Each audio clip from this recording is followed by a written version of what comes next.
To whom much is given, much is required. Part of that requirement is sharing. Culture is the heartbeat within our lives, and it's at the core of so many things. While we live in a time when we are starving for wisdom, I welcome you to your wisdom retreat at Culture Raises Us. Yes. Shanti Das, I can't thank you enough for joining us today. Great to see you. Good to It's been yeah. it's been way too long. Yeah. The premise of this program is really rooted in different facets of culture, and I obviously respect what you've done within that. And I normally start the conversation by just asking, when you hear culture, what does that mean to you? Hmm. Wow. That's one. Thank you for having me on again. It truly is an honor, and I'm proud of you for this platform. Culture to me is movement, it's people, it's vibration. It's growing up in Atlanta in the civil rights mecca of the world, if you will. It's lifestyle, it's sneakers, it's hip hop, it's fashion, it's what we love. It's everything I think that makes Black culture, in a sense, our very own Wakanda. I It's love that. people that are leaders and not followers. It's trendsetters. It's entrepreneurs. It's musicians. It's activists. It's so much more than just a hashtag on social Yeah, media, right? yeah. The depth of what culture to me truly means is us as a people and what continues to be able to push us forward. And I think it's important that especially for young folks and middle-aged people like, ourselves, that we don't forget what culture meant, right, to the people that came before us, because they laid the groundwork. And I don't want culture to just be caught up in entertainment. And that's the only aspect of culture. It's a huge aspect of our culture. Multifaceted. It's a multifaceted thing. So I probably, that's a loaded question and I gave a loaded answer, but that's kind of what I think of. I think that's the whole premise behind when talking about culture, right? I mean, there's so many different elements to it.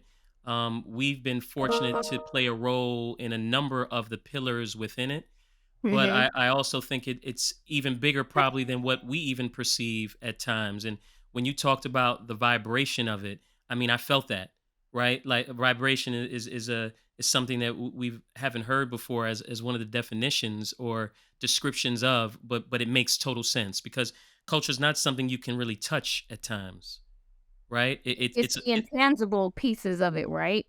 That puts us intangible. in a mood, and it's a feel, it's a vibration, it's like a movement of our spirituality, if you will. Yep. And so with that, and all these different facets, I'm fully aware of, the significance that you play within this. Because I've had the pleasure of knowing you for, I mean, this is 20, 25 plus years. So You know, for those who are just getting to meet you, give a little background about yourself. Who are you? Born, raised, a little high level, because we're going to go in depth on some of the things that you've done and some of the things you're currently doing, which is even more impactful than what I would call your first chapter, because you've got many chapters in your book. Thank you. So, high level, who is Shanti Das? I am just a country girl from the A, as I like to call it, born and raised in Atlanta, Georgia.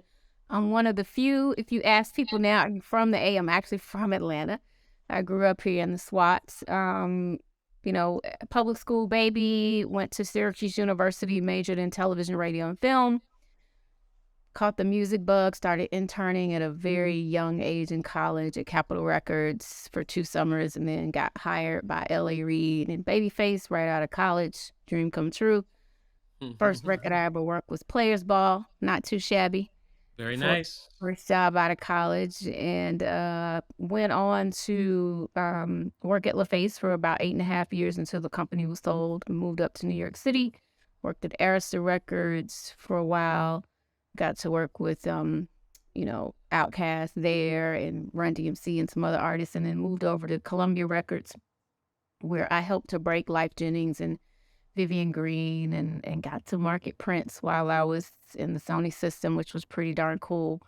and then ended my stint in music as executive vice president under Sylvia Rohn, working with artists like Busta Rhymes, Erica Badu, Shanti, all great artists that we love and respect. And so at the core of it all, Shanti is a music lover and a fan, a marketer, a music promoter.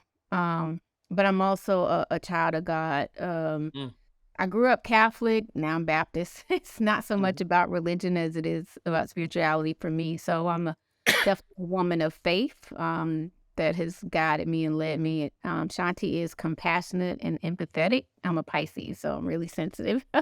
mhm. But I'm a lover of people, and I really genuinely care about others. I think that's why I put so much passion into the work that I did in music and now what I'm doing in this other space. Talk about the other space. So, while I was in, excuse me, the music industry, which was great for me, but I guess I should tell people that my dad died by suicide when I was 7 months Well, old. we were gonna get to that for sure because that's a significant part It of your kinda story. led to what I'm doing now. So Yep. right now, I'm the CEO and founder of Silence the Shame, which is a mental health nonprofit based in Atlanta, Georgia.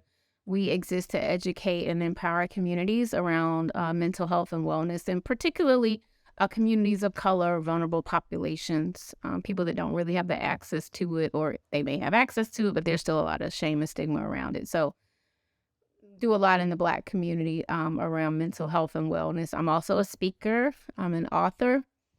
Um, yeah, and a You're all philanthropist. the things. You're all the things.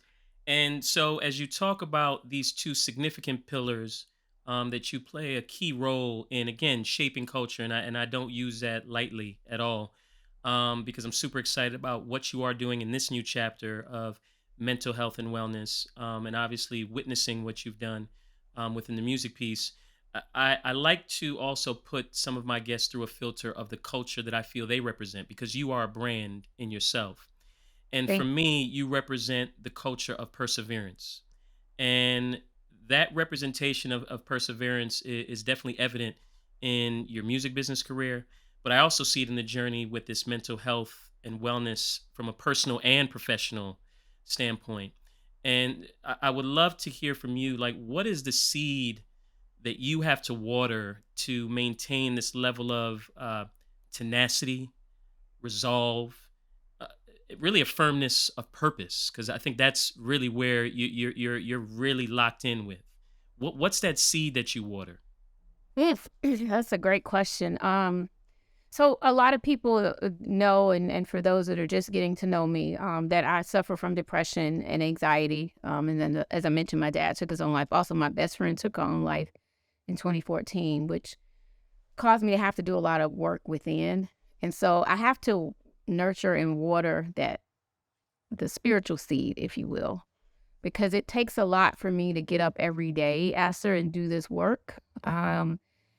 Even running a nonprofit, it's one thing when you're an entrepreneur, and it's very difficult. Don't get me wrong, for any entrepreneurs listening, where you got to go out and get investors and raise funding and all those rounds of funding. But when you run a nonprofit too, the ROI is goodwill, right? And helping Mm, folks. And it's not always as easy to continue to raise funds. And so every year, we're in a season of fundraising now for the organization until we get that really big, huge donation that I'm hoping will come one day. It's a constant grind and hustle. And mental health, wasn't a popular topic. I think the pandemic showed all of us that we all have mental health. We may not all have a mental illness, so at least it's a little bit easier to have these conversations now. But just being on that constant grind of running my own business and having these hard conversations about such hmm. a heavy topic Yep. as mental health, and then when you talk to someone who has mental illness, right, more severe illness or disease, those conversations get even more difficult. And then me having to play with my emotions every single day, because I lost my sister unexpectedly in 2019, who was like the matriarch of our family. Our mother had Alzheimer's for almost 15 years. So I kind of grieved my mom slowly through that whole Alzheimer's process. And so I'm not married. I don't have children. I kind of, dedicated my life to my career, right or wrong.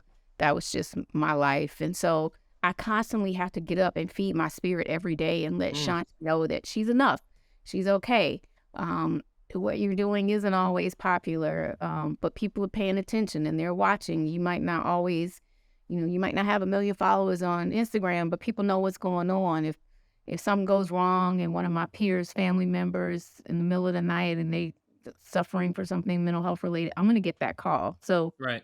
I feel like I have a responsibility to my community, to the culture, if you will, because I've done a lot of conversations with record companies and artists. And, I started my own IG Live during the pandemic and talked to everybody from, Swiss Beats I to remember. Woman and Tisha Campbell, Johnny Gill, on and on about mental health. And so I have this huge responsibility of living up now to the silence of shame motto, if you will, of Yeah. silencing my own shame and being able to do this work. So it takes a lot to nurture that seed and grow it. But knowing that this is purpose driven work now, it's a little bit easier because I am so spiritual and that I have to just reset my day every morning through prayer and intention and really know that like this is something that the culture needs, if you will, as well as, my own family and my own mental health and wellness. Yeah, and I know how much your spiritual foundation means, and I'm so glad that you mentioned that as the seed that you constantly have to water. And another one that I've noticed with you is your level of transparency, which so often in our society, transparency can be used as a weakness. But in this case, your transparency and the majority of transparency is really used as a strength because the more open you are, the more ability you have to tackle things. I feel Prison. like the more we hide, like silence the shame, let's silence that. The more that we hide, the weaker we then become. So I applaud your transparency across the board when you talk about all your personal challenges and being in this space and doing it for something way bigger than you, which again just aligns with your personality and the journey that he has you on and the purpose. So again, I thank you for that. You. With your involvement in music, I come back to that. Was there ever a moment that you remember clearly when the music and the talent that you worked with were playing a significant part of moving culture in a significant way into society as we know it? Was there like a moment where you were like, oh, okay, this is different. This is way bigger than what we ever would have imagined with this single or this initiative or this launch or what have you. 100% 1995. Love it. Let's Local go. Outcast sitting in the audience. The Best New Artist Award is being announced, and little Outcast win. Who would have thought that Outcast would win Best New Artist? And they actually got booed that year inside of the theater within Madison Square Garden. And I was mad at first, but I realized they were probably booing because someone from New York didn't win. But Right. I knew at that moment, just seeing, Outkast and Dre on stage and some of the guys in Goody Mob, like I saw a cultural shift for Mm, Southern hip hop mm, and Southern music. And so the culture of music in Atlanta and what we knew it as, I saw like, oh, okay, this is bigger than Atlanta, mhm. bigger than the South. Like, okay, like I saw a shift at that moment. And even amongst all the boos and everything, of course, Dre uttered those infamous words, the South got something to say. And to this day, Atlanta is still pivotal, if not, the home, if you will, of like kind of current hip hop artists. Of course, we know, the Bronx was the birthplace of hip hop, but from a cultural perspective, now, so many of the top hip hop artists have come out of the South, or even just the cadence and the flow that you That's yeah, that feel. Yep. within, whether it was trap music, and now I don't even know what they call it now because I'm a little bit aged out, but some of the artists now that the way they rap and their style is so, it's so Atlanta, and it's so It's that Southern. vibration. I think it goes back to your vibration comment. Like that was a significant part of adding to the overall vibration of what music was then. 100%. So those guys, like Future and then the little babies of the world, like they're all at the forefront. The Migos, rest in peace, Takeoff. Like the Migos became like one of the biggest hip hop groups in the world. You can go Mhm. anywhere around the world and hear Migos. And so, yeah, it was 1995, and that was a big culture shift. And it was an honor to have been a part, of that movement. No, I love how you can pinpoint it to that moment, which is significant, right? And I think that that's why the question is asked, where we try to find what was that intersection of when this thing became larger than what anybody had intended to for it to be, and you pinpointed it right there. And it's funny because I remember when you and I first met. I mean, this was literally, we worked together back in '98 when I was at Nike, and you actually led an influencer seeding program in Atlanta when I was doing entertainment marketing. So, and just for the record, this is before influencers was a thing. Like I literally, influencers wasn't after even. set the trend. Listen, we set the trend because you were one of the leaders. We had somebody in LA, we had somebody in Atlanta, we had somebody in New York, and we had somebody in Chicago. You led it for us in Atlanta, and it And was that your was role. such an honor, by the way, too, because being a female, Uh, right, working in hip hop, like, and then got having the opportunity to do that with you and Nike, like, that was a big deal for me. So thank Actually, you. yeah, you were the only female lead. I didn't even think of that. And so the other thing that I've been trying to think about was Lala in your group, or was she in LA at that point? I can't No, so remember she it. was in LA then. If you can't remember, because I know Chris Luda was definitely part of your group. He wasn't, but Lala must have been though, because around that time is when they were on Hot 97. Yeah, I'm Because pretty sure. I think she was an Atlanta she group and not was, the LA yes, group. Okay. yes, Okay. yep. So, this was significant again because you've always been at the forefront of things, but before they became a thing. And I feel like you are yet again doing that in the mental health space with all your efforts. And mental health is really something that we all struggle with to various degrees. But I want you to elaborate on the importance of it in the Black community, and the role with Black artists, athletes, and entertainers in particular. That's a great question. I mean, first and foremost, I'll say that it is so important in the African American community because so many of people in the community and our ancestors, Astor, felt like therapy wasn't for us. Hmm. And you can go back to the 400 years ago in the days of slavery. There was a term called drapetomania, where if one of the slaves got caught trying to flee and they got caught and the master brought them back, they would deem them mentally ill and say they had something called drapetomania.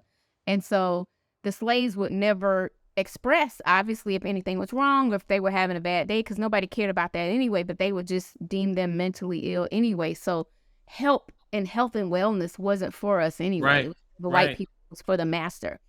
And so I think a lot of that still trickles down into our communities, right? And into the culture. And we find now that yes, people are starting to open up, but so many people are still suffering in our culture Hmm. in silence. I don't have the exact statistics right here in front of me, but I do know that suicide is either the second or third leading cause of death for young adults in the Black community. We see the rise of violence in our communities, and I'm absolutely not blaming mental health on all the rise in violence, but I do also think that our kids, our babies, our young adults, they don't have healthy ways to cope. A lot of times when you see in schools when they say kids are acting out or they're just bad, Hmm. 9 times out of 10, it's something going on from a health and wellness perspective, right? They Right. could experience trauma in the home from seeing a family member get shot or get Yep. killed, or, domestic violence, or, child molestation, anything. And all of that trauma can build up.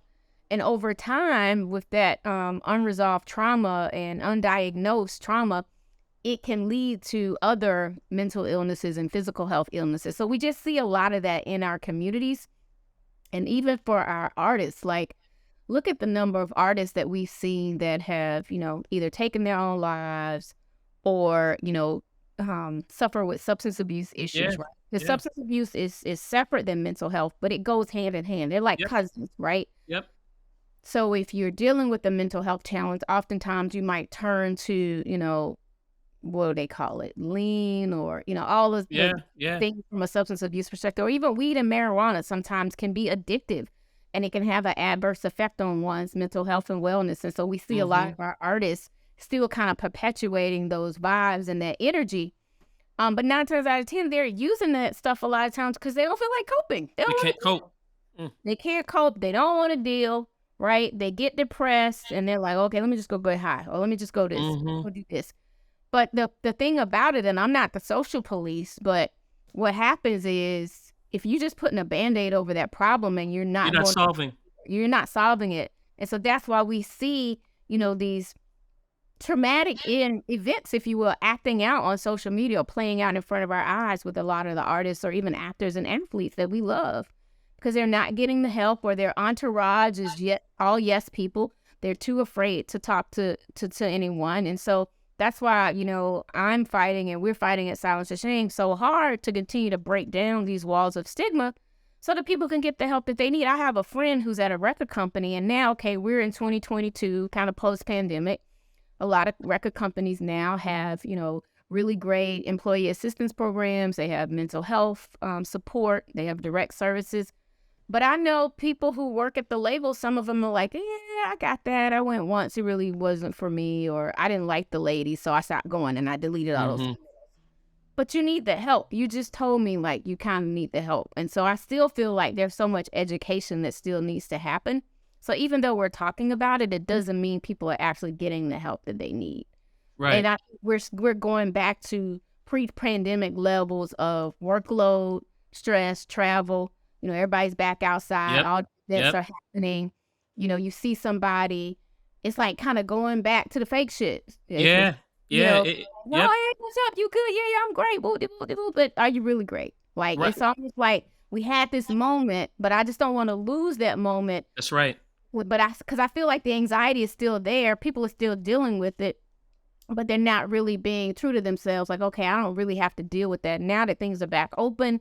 Maybe if I just get moving again and kind of ignore it and act like it's not happening, then that's not the case. And I coined this phrase for rap, for RAP. So rapping through your problems from a mental health perspective, first you have to be able to recognize what's going on. If some shit is funny and you don't understand why you acted out or something happened, you got to say, okay, let me recognize the fact that I did something that was uncharacteristic of myself, right? So Mm.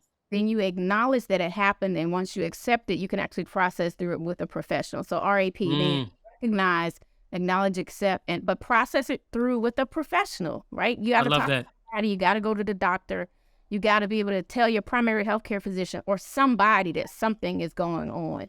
Otherwise, we're going to continue to see people, overdosing, acting out, the irritability. We see it all the time with artists. I can just remember back on some of the artists that I worked with when I was thinking, oh, what is wrong with them? They just crazy. And I hate to even use that C word, but Yeah. they, Yep. they were dealing with, unresolved issues of trauma or anxiety and things that they were afraid to tackle. No, listen, the RAP acronym that you just broke down, I think goes way beyond just our industry and our peers. I think that's across the board. If you can take that approach to life, it's going to be substantial. 100%. So thank you for sharing that. And just like how rap has infused its way into shaping the culture we know and live today, what you just said can and should do that same thing Thank for you. sure. So do you think it's because there's not enough awareness around the resources available for mental health? Like, Yeah, I think that's part of it, which is why an organization like Silence the Shame, exists. I think there's still, because of social media with the highlight reel, as I like to call it. I mean, everybody's, trying to show all the good stuff that's going on. That's yep, why, you kind of alluded to earlier, like my vulnerability and transparency. And I'm not saying you got to be on social media telling all your business or all your problems, but you got to be honest with somebody or yourself. yep, You can't just always deal with, you know, oh, look at this car I just bought, or look at this trip I just took, or look at me, I'm fabulous. I'm at such and such's wedding. Like life is just not like that. mm-hmm, We all got problems that happen every single day. You got to be honest with yourself, and we have to stop ignoring it as a culture, and we have to just stop shopping when we have a problem, or we have to mm, stop, faking the funk or acting like, everything is gravy when it's not. Like mm-hmm, you have to have some of those moments of vulnerability So I do applaud people that kind of speak up and share. It's a ton of people from Charlemagne who really uses his platform, so many other people that are doing a great job of really getting moving the culture where it needs to be. But I just don't think we're there yet. I think we see certain artists, I won't necessarily say any names, but you know, we know that mental illness is real. We see their lives unraveling right Yeah. before us. Yeah. It could just be them, but a lot of it I do think is either lack of medication or lack of, therapy or people around you telling you, you shouldn't be saying XYZ. Some really big artists in our culture. But I think a lot of people are still afraid to address it. Yeah. Um, and it's just still a lot of stigma there. And we know even with our athletes and, you know, we feel like the coaches might use it against you, or you don't want your team members feeling like you're weak. So there's still a certain level of that, even though a lot of us are dealing with it now more since the pandemic. I still think we have a long way to go. Yeah, we do. And when we saw each other months ago in Minneapolis, we talked about some of this, and one of the things we talked about was, we grew up in an era where if you had a therapist or went to therapy, you were looked at as being crazy. And now we're in a time where if you don't have a therapist, you're looked at as being crazy. And I look at the pandemic, as weird and crazy as this sounds, I thought would have been an element to help fuel what it is you're trying to do and the movement of awareness around mental health, because we all start to realize that this is something that we all deal Oh, with. yeah. And I But think they did to a certain degree. agree, agree. But what it also has done, just like it's done in everything else, people are going back to this sense of normalcy. Oh, we're good. Everything is Right. fixed. Everything is okay. When really it's not. It's not. We need to go deeper, dig deeper on the principles of what was made aware to us during the pandemic, to now say, all right, how do we keep this going? And what are the things we need to continue to do? So, Can even I like, interject for one quick second yeah, too? I just absolutely. say one more thing. So when you think about people being well from a cultural perspective, even particularly in hip hop, and a lot that's going on with our younger guys in the generation, when you see somebody holding up, a wad of cash, right, or how Hmm. they post on social media, being financially well is not just how much you got and how much you can spend, it's how much you can keep and save. And so I Mm, still feel like also our culture isn't financially well either, right? savvy. Talk about emotional health and wellness. Financial wellness plays a big part of that and a Hmm. key role into that. So I also feel like we're just at a point culturally where we're putting up these smoke and mirrors and we're really not well. It's a lot of shit that's bothering us, and all we got to do is show the money and the this and the that. But we're reverting back to your point to those same old ways Yep. that's not necessarily moving the culture forward in a positive aspect. It's Yep. like we're not really dealing with the root of the problem. So, from a peer-to-peer standpoint, what can we do better? Like, what is it that we can hold ourselves accountable to each other in this space?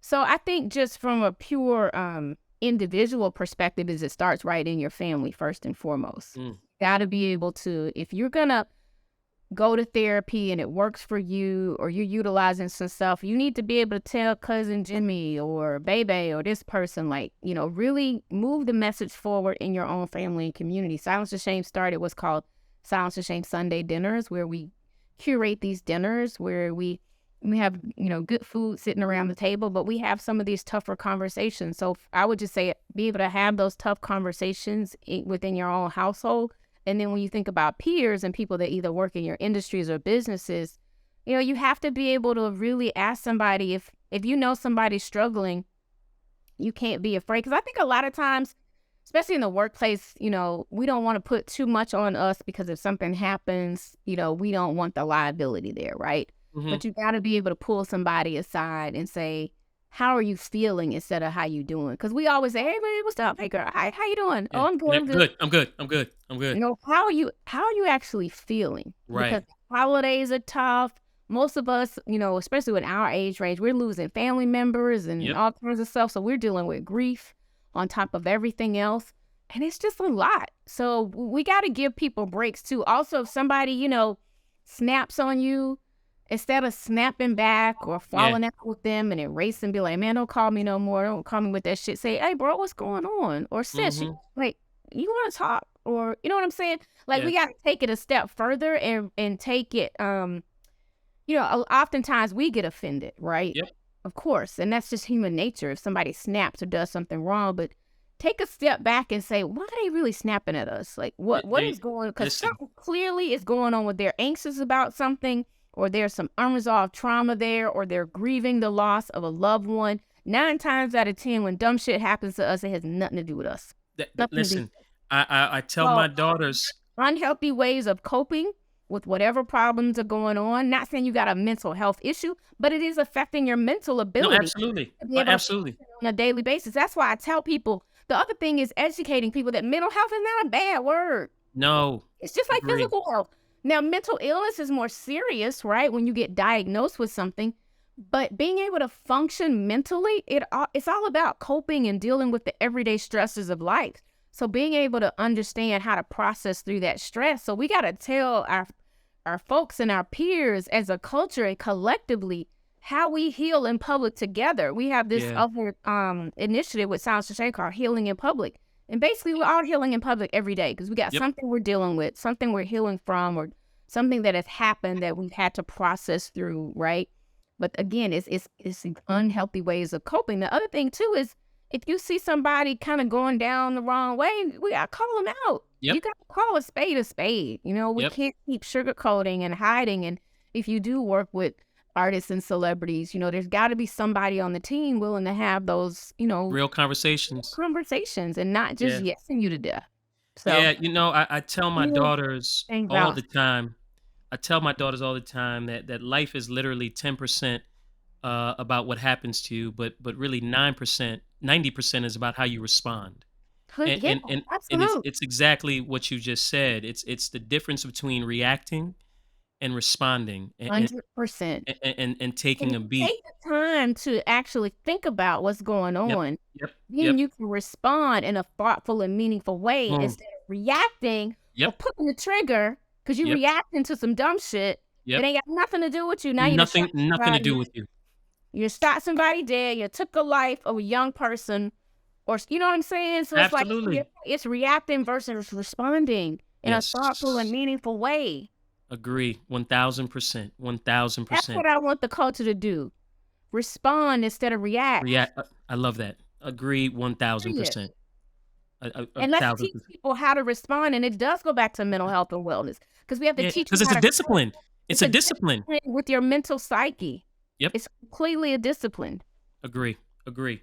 So with that, what resources do you find valuable for you in this So, space? so first of all, is I have to start my mornings with intentionality. I used Okay. to literally and every now and then I'll have my phone on my bed, but I try to, have it on the desk, and I try to wake up, and it might not be a long drawn out prayer, but I start from a place of prayer, right? Mhm. Thanking who I believe in, my creator for waking me up, and whatever it is you believe in, thank the universe or what have you, not trying to impose my spirituality on anyone, but starting there and then getting up and nourishing my body because I think it's important for me to eat and get things moving. I might take a walk to get my endorphins going. I might get on my bike, my stationary bike, and do that. So I'm trying to pour back into me before I start Mhm. my day and having to And pour pouring out into others, which is into what you do. everybody else, right? So I Yep. try to fill my cup in the There you morning, go. There you right? go. Well, I'm not constantly pouring or working from this empty place all day. So I do that. And then also, if I feel like I need to take breaks, I'll schedule a 15 or 20-minute break into my day. Just like I got had us scheduled on my calendar. I'll actually put Shanti break. I'll put it on Yeah. my calendar or I'll Good for you. set my alarm. So being really intentional about that. The other thing is setting boundaries. I think boundaries are a complete blessing. I try not to take calls after 5 o'clock unless, I'm an entrepreneur. So there might be some things that I got to work after hours for, but I respect my staff's time. I Mhm. wasn't always like that. It was a discipline. I had to That's right. understand to respect people's boundaries if I wanted my boundaries respected. And I don't mind telling people, right? Sometimes people feel bad about, you know, putting those boundaries in place. And I'm like, nah, like I'll call you tomorrow, but I'm off right now. I'm That's right. shooting the shit, watching a movie. Like I need a mental break. I'm just That's taking it right. all down right now. Cause I will say life is heavy right now. Oh, so heavy. Every day is something different, right? It's mass shootings. It's it's still police brutality. It's crazy election ads, and you Mhm. see those ads circulating, or it's something you see on social media, a violent video of someone in our community getting gunned down or beaten up, and it's running every outlet plays it over and over and over again. So I'm intentional about not letting that stuff into my mental psyche. Now I'll choose to read a story Mhm. versus watch the video. Yep. Well, I make a real concerted effort not to watch those videos, because when we continue to watch those violent videos, it also adds to the level of trauma, and we re-traumatize ourselves every time we see it. So being intentional about that, and the holidays just passed a couple months ago, so I wasn't eating as healthy, but now that it's the new year, I am, back on my routine of working out and trying to eat healthy. So I try to reserve, like my cocktails and my hangs with friends to like, Thursday or Friday, and try to have a clean week. So, just trying to do what works for me, mind, body, and spirit. But I have to be really intentional. Even sometimes That's the word. I'll put up, That's the you word. know, you That's the know, word. 2023 it's boundaries, it's intentionality, and it's being thoughtful in our responses and how we respond to people. Mm. And in all that, the understanding that we're all a whip, a work in progress. 100%. And even with all your experience in what you do, you too are a work in progress and figuring out exactly the new things and the different ways of approaching, engaging, and most importantly, being intentional. You are so intentional with your time and the things that you consume, and better yet, the things that you choose not to consume. And I'm hoping that people take from this that there's an opportunity for all of us to go through that process of figuring out how intentional we can be with all things, because we are in interesting times to say the least. And it 100%. requires that type of intentionality. So I appreciate you sharing your development, that it just didn't come overnight. Mm-mm. No, these are things you had to work through to figure out what works best for And I'm you. still learning, and that's the beauty of it. Like, I A feel work like, in progress. yeah, like, every day is something new and different. That's why I listen to podcasts, or, I still like, going to church virtually or being in the sanctuary to get good messaging, like, or just listening to other people like yourself who are pushing the culture forward. Like, we all got a little bit of, gems we can pull from one That's another right. to better That's right. ourselves. And, I tell people the day you stop learning is the day you stop living. Mm, agree. Like, come Agree. on, you wanna live through this thing called life, the tough times that we are in, you gotta pull from and you gotta keep good people around you. That's Yep. why, I was so glad a couple months ago to get reconnected with you, because I see you online, we got mutual friends, I follow what you're doing with your family, your beautiful family, but it's nice that we're back in touch again, and I want, good people around me, right? That's how Yeah. Listen, we move energy. this culture forward too, is like-minded individuals. Exactly. We can help those that may not know or may not have access Yeah, energy, I'm realizing, is everything. to it. And I'm very intentional about the energy I allow around me. I'm very intentional with the energy I give. Can I say something to that? Absolutely. So it's funny, right? Because a lot of people are throwing around the word energy, and we see Yeah. a lot of people post like big energy, big energy. This is the energy I'm on today, which I Yeah. love that. I love the positivity. But how about this? Discernment, Discernment. being able to know what energy is good for you. Mm. Because all big energy ain't good energy. Mm. Now I pray every day for the discernment to know, are those people I really need around me? Like, that 1000%. door didn't open because you don't want that energy around me, right? Mhm. So being able to discern which energy is good energy. So I love that. No, no. And as a believer who has a relationship with God, and as you look back at all that has happened in your life, especially with your loss, father committing suicide, sister, most recently your mother, condolences on all. I'm sure there was a time where you asked, "Why is this happening to me?" I mean, you had to. Why is this happening to You me, God? do. Why is this? But I would love to hear when and if you had that moment or that shift that said, "This is all happening for me," and you start to see the why. Have you been through that? That's a great question. I think I'm just starting to experience it. I've come up on, we're just around like 1 year anniversary of my mom's passing up to heaven, as I like to say.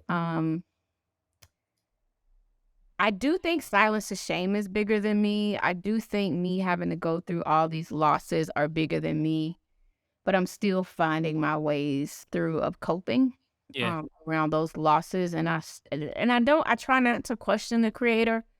Because I do feel like I know I do, we all have an expiration date here on this earth as we know it. Um, but there's been some things that are, have happened lately for me, that I feel like my angels are working on my behalf up front. Mhm. I don't know if you had a chance to watch, but a lot of people tuned in and saw me. I got to be interviewed live on Dick Clark's New Year's Rockin' Eve. They featured Wow. Silence to Shame for 30 seconds. It was quick, but it was a Wow. big opportunity. And I had prayed and asked God to open some doors that only He could open and to help me see past what I was going through with losing my sister and my mom. And I finally started to feel like that He still has my back and this is bigger than me. Yep. So it's happening. It's like small kisses on the cheek from God, as I like to call it.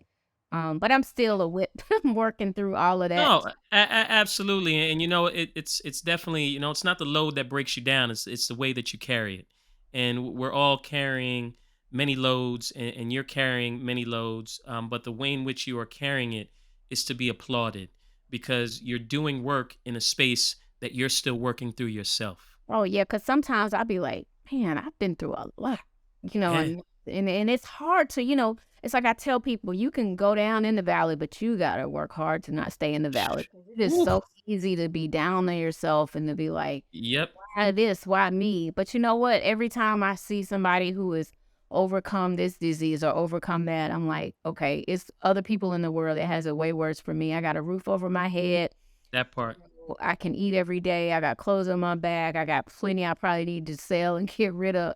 That's And right. so as my brother Bobby Arnold says, I got first world problems. So First world problems, and let me everything just is a be okay. season. It is, and we were never promised that this life would be easy. Yeah. But it's been harder for us, and I do think that God gave me a big heart, and like I said, I'm really empathetic, and sometimes I feel like I take on too much, but He put people like us in the world who genuinely care about others, right, to help spread the love amongst Exactly. people that might not be thinking at it or looking at it like that. So it truly is bigger than me. Way Because bigger.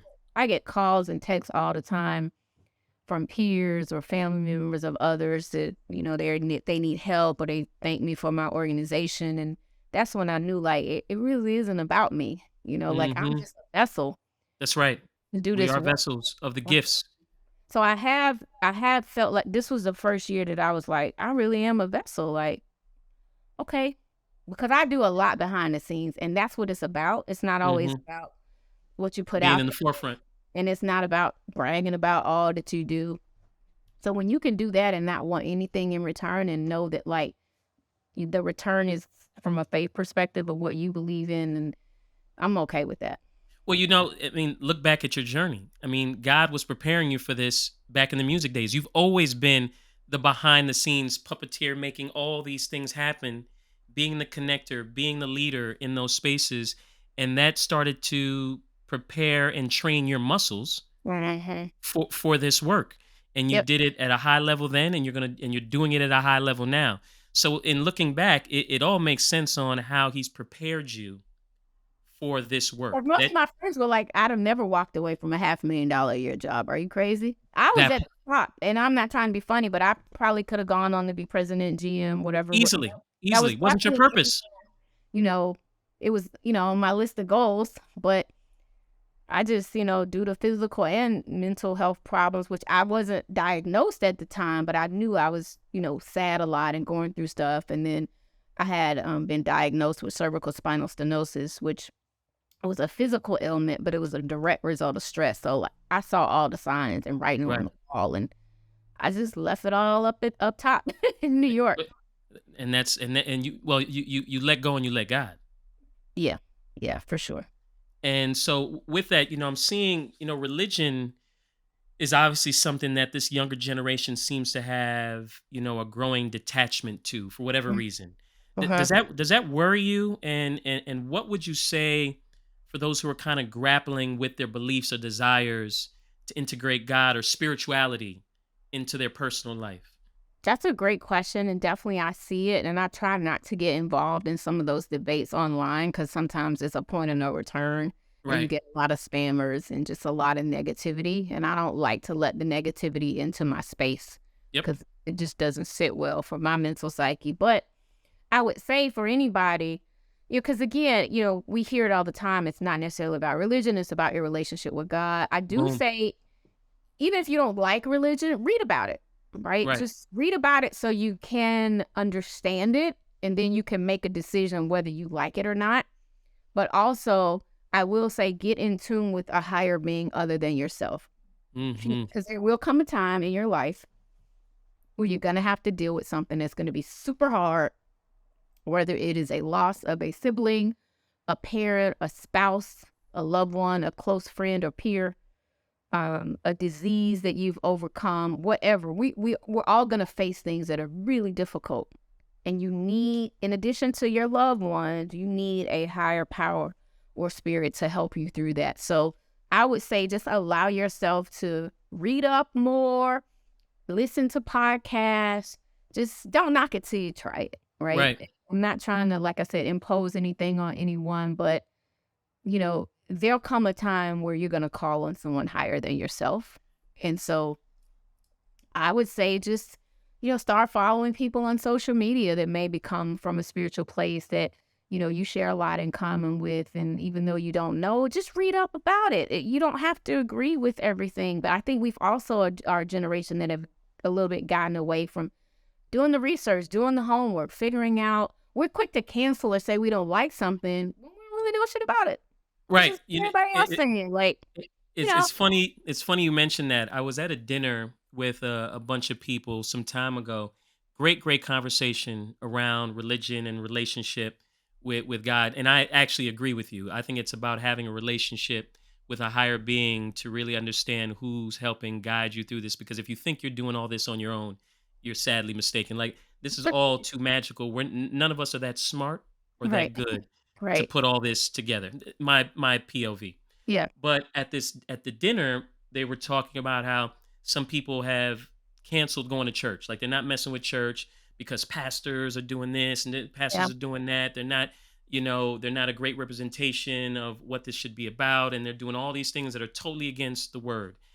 And a young lady said, "Yeah, I get that. So now you don't go to any church?" "No, I'm not fooling with no church." I said, "Interesting. Well, let me ask you a question.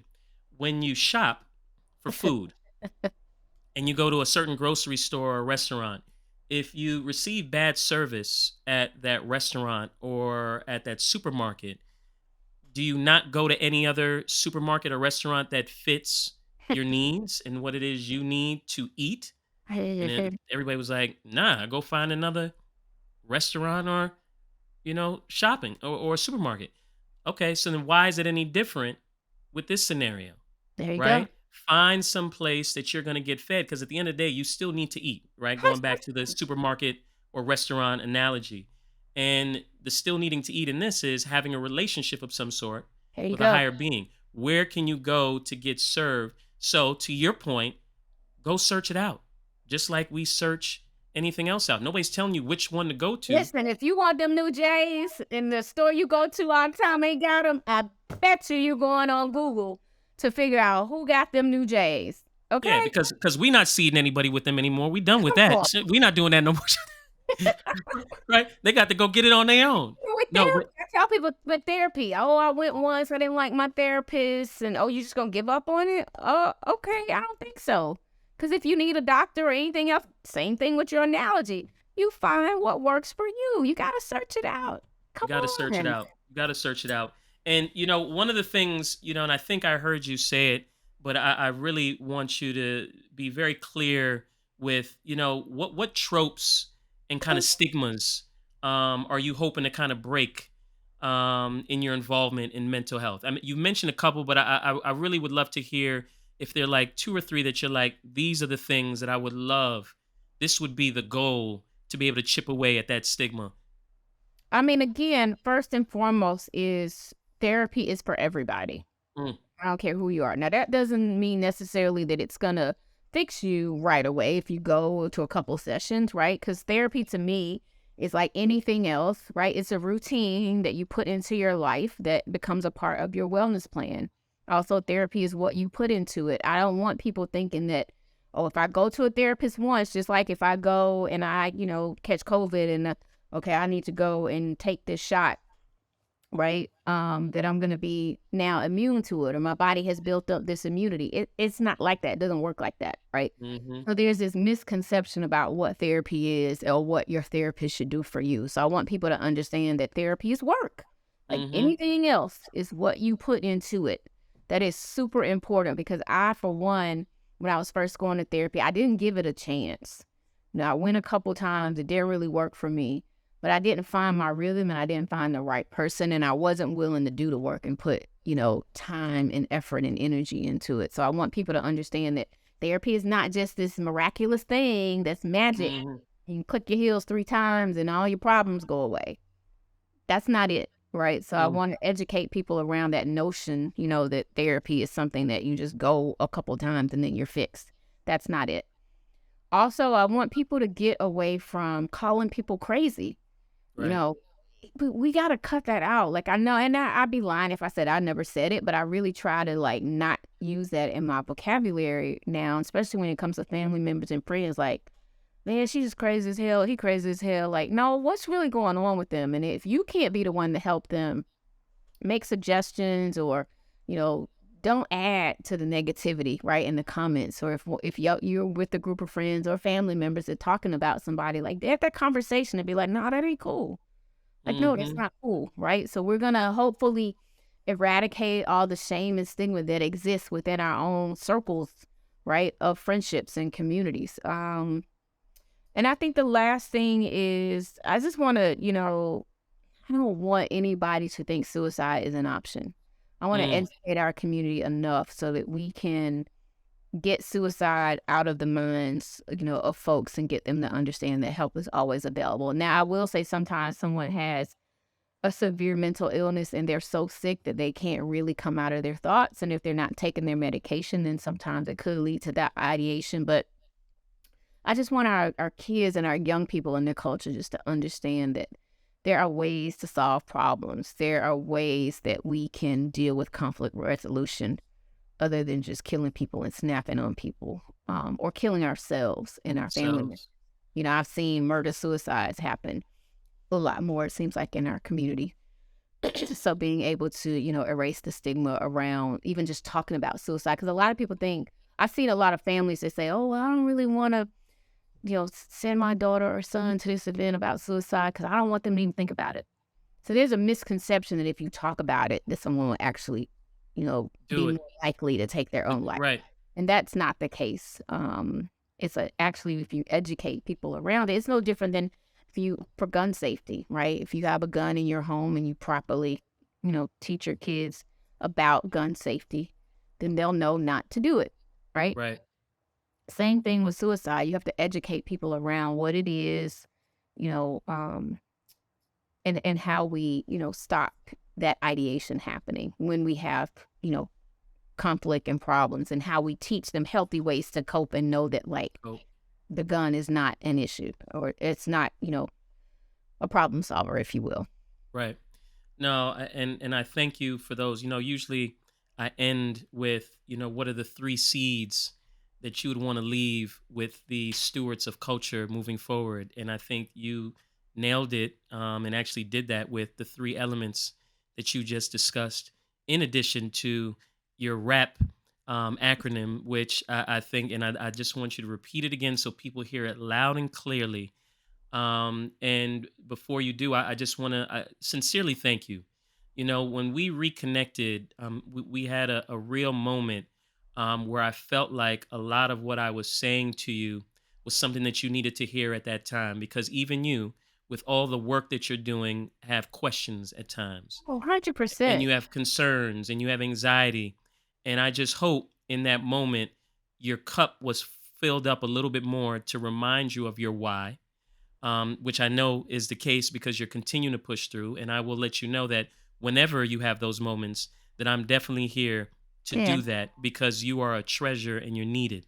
What you're Thank doing is amazing, amazing work. So I thank you. thank you. That means a lot, and I'll be honest, because that's what I do. I see some of my peers and that are still, well respected and doing really well in the game and for what I'm doing. Sometimes I do feel away, and I do wonder Mm-hmm. if they notice what I'm doing, because this ain't sexy. Ain't nothing sexy about mental health. Mm-hmm. Not in those rooms. I'm not always at the parties and the events like I used to be. And, you feel a little self confident at times. So, Mm-hmm. shout out to our brother Kenny Burns, who is a big supporter of what I do, and Silence to Shame, and is also a friend. But just to be in the room with my peers and for me to get the genuine love, it felt good, and I appreciate that. Not that I have to have the validation. No, no, absolutely. I get it. I It get it. feels good because it is. I work in a tough space.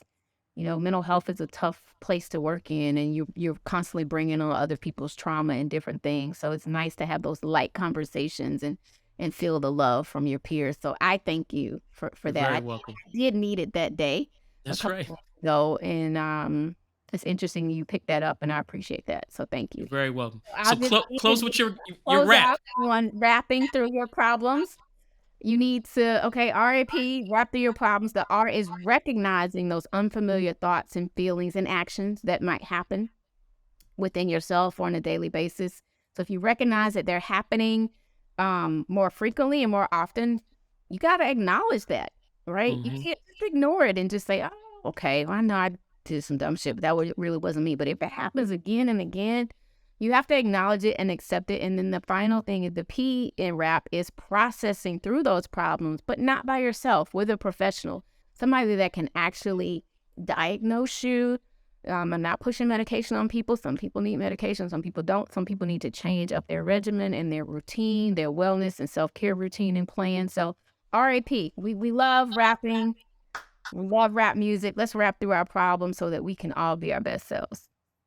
That is awesome. Shanti Das, I can't thank you enough. I love you. I thank you and I appreciate you. Love you too. If you want to follow me, you can follow me at Yes. Shanti Das 404. Also, check out our organization, Silence to Shame, at Silence to Shame. The website is silencetoshame.com. We are a 501c3.